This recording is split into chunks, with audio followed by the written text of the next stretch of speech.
മഴ തോരും മുമ്പേ സീരിയലിലേക്ക് എല്ലാവർക്കും സ്വാഗതം. ഈ ചാനൽ ഇഷ്ടപ്പെട്ടാൽ ലൈക്ക് ചെയ്യുക, സബ്സ്ക്രൈബ് ചെയ്യുക. വൈജയന്തി ഹോസ്പിറ്റലിൽ സുഖമില്ലാതെ കിടക്കുകയാണ്. അത് നല്ലതായിട്ട് ആക്സിഡൻറ്റിൽ നല്ല പരിക്കും പറ്റിയിട്ടുണ്ട്. അങ്ങനെ അവസാനം കുറവാകുന്നുണ്ട് ചെറുതായിട്ട്. അങ്ങനെ എല്ലാവരും കൂടെ നോക്കി പോയിക്കൊണ്ടിരിക്കുക. അങ്ങനെ ചോദിക്കുകയാണ്, എന്താ നിങ്ങളെന്താ ഇങ്ങോട്ട് വന്നത്, വരാൻ പാടില്ലയോ എന്ന് ഗംഗാധരൻ്റെ ചോദിക്കുന്നുണ്ട്.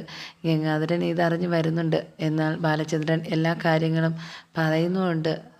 അപ്പോഴത്തേക്കും ഗംഗാധരൻ പറയുന്നുണ്ട്, തനിക്കെന്താ ഇങ്ങനെയൊക്കെ ചിന്തിക്കാൻ തോന്നുന്നേ, ഇപ്പോൾ ഒരു അപകടത്തിൽ കിടക്കുന്നതല്ലേ, അപ്പോഴത്തേക്കും കുറ്റം പറയാൻ ഇനിയും തോന്നുന്നുണ്ടോ നിങ്ങൾക്ക് എന്ന് ചോദിക്കുന്നുണ്ട്.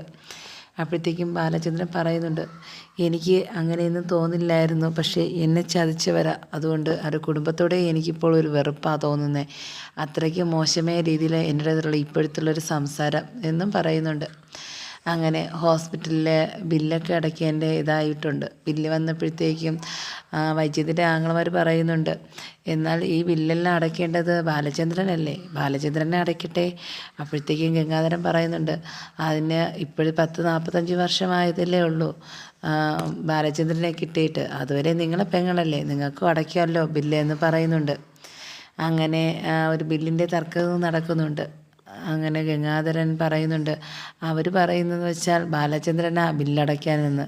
പക്ഷേ ബാലചന്ദ്രൻ പറയുന്നുണ്ട്, ഞാൻ അന്തസ്സോടെ അടയ്ക്കുമായിരുന്നു, കാര്യം എന്തെന്ന് വെച്ചാൽ ആ രീതിയിലായിരുന്നു എങ്കിൽ എൻ്റെ അടുത്താണെങ്കിൽ ആ രീതിയിലല്ല അവളെ ആങ്ങളമാരും എൻ്റെ അടുത്ത് പെരുമാറിയത്, എനിക്ക് അടയ്ക്കുന്നതിന് എനിക്ക് കുഴപ്പവുമില്ല, എന്നാൽ അവരുടെ ഈ വർത്തമാനം എനിക്കിഷ്ടപ്പെട്ടില്ല എന്നും പറയുന്നുണ്ട്.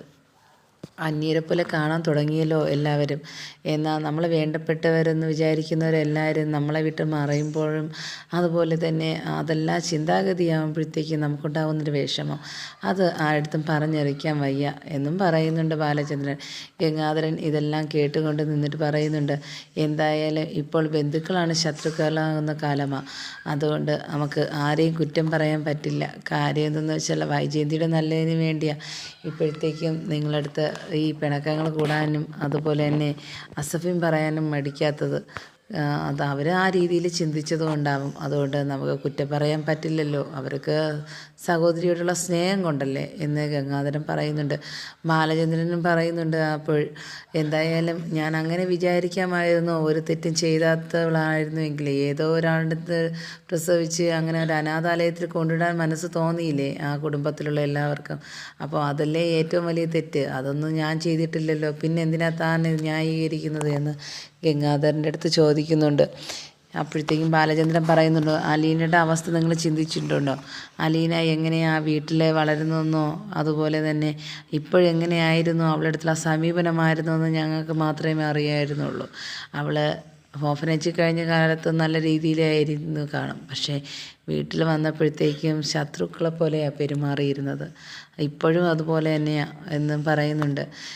വേണ്ടാത്ത രീതിയിലുള്ള ചിന്താഗതിയും ചിന്തിച്ച് നടക്കണമല്ലേ വൈജയന്തി, അവൾ ഇതും പറയും ഇതിൻ്റെ അപ്പുറവും പറയും, വീട്ടിൽ വെള്ളം വയ്ക്കാനും ഒരു മടിയുമില്ല, അങ്ങനത്തെ ഒരു ക്യാരക്ടറായി മാറിക്കഴിഞ്ഞിരിക്കുന്നു വൈജയന്തി. സ്വഭാവത്തിൽ വളരെ വലിയ മാറ്റവും വന്നു, അത് എനിക്ക് മറക്കാൻ പറ്റാത്ത ഒന്നാണ് എന്ന് ബാലചന്ദ്രൻ പറയുന്നുണ്ട്. അപ്പോഴും ഗംഗാധരൻ പറയുന്നു, തിരിച്ചും അങ്ങനെയാണല്ലോ, അങ്ങനെ ആയിരുന്നില്ലല്ലോ ബാലചന്ദ്രൻ ഇപ്പോൾ എന്തോ ധൈര്യം കിട്ടിയതുപോലെയല്ലേ സംസാരം.